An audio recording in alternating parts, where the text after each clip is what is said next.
Baik, Assalamualaikum warahmatullahi wabarakatuh. Perkenalkan, nama saya Rifa Herdianti dengan NIM 1905939.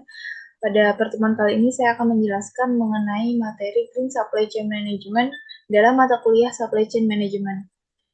Materi yang pertama yang akan saya jelaskan yaitu mengenai latar belakang dari Green Supply Chain Management, di mana perubahan era industri menuntut peran industri untuk menjaga lingkungan dengan mengurangi limbah dan polusi, yang menyebabkan timbulnya Green Supply Chain Management dalam penerapan strategi rantai pasok. GSCM mengharuskan kegiatan-kegiatan industri untuk meningkatkan keseimbangan antara kinerja marketing dengan isu-isu lingkungan yang melahirkan isu baru seperti penghematan penggunaan energi dan pengurangan polusi dalam usaha peningkatan strategi kompetitif. Perusahaan merasakan perlunya memperbaiki jaringan kerja atau meningkatnya supply chain untuk reduksi limbah dan efisiensi operasi termasuk pada delivery produk dan jasa. Kemudian adapun pengertian Green Supply Chain Management menurut beberapa para ahli, yang pertama itu menurut Diraj pada tahun 2012, di mana GSCM merupakan sebuah inovasi dalam penerapan strategi rantai pasok yang didasarkan dalam konteks lingkungan yang mencakup aktivitas-aktivitas seperti reduksi, recycle, reuse, dan subsidi material. Kemudian yang kedua, menurut TOK pada tahun 2010, yang mana menjelaskan bahwa konsep GSCM merupakan pengintegrasian perspektif lingkungan ke dalam manajemen rantai pasok, mencakup desain produk, pemilihan dan seleksi sumber bahan baku, proses manufaktur, pengiriman produk akhir kepada konsumen, serta pengelolaan produk setelah habis masa pakainya.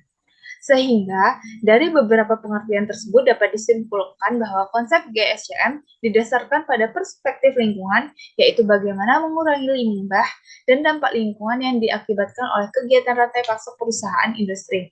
Hal ini merupakan aspek finansial jangka panjang penting terkait dengan lingkungan yang harus diperhatikan oleh perusahaan dalam menjaga hubungan baik demi keberlanjutan kegiatan rantai pasoknya di masa yang akan mendatang.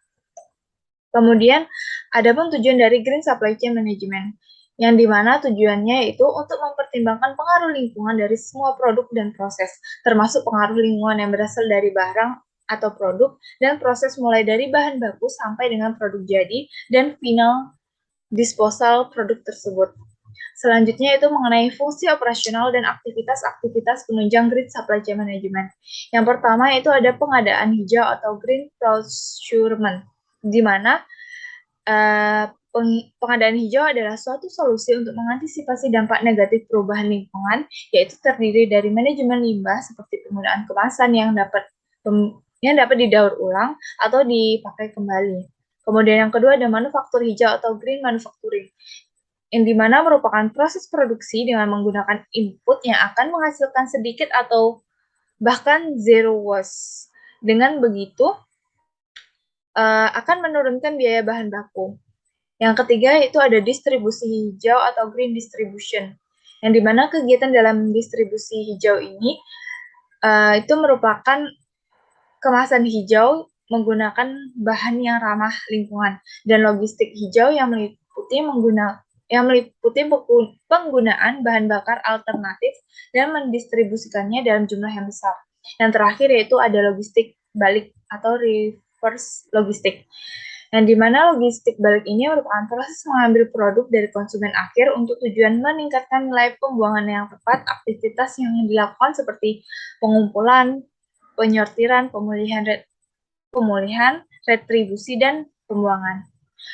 Sekian materi yang dapat saya sampaikan dan saya akhiri. Wassalamualaikum warahmatullahi wabarakatuh.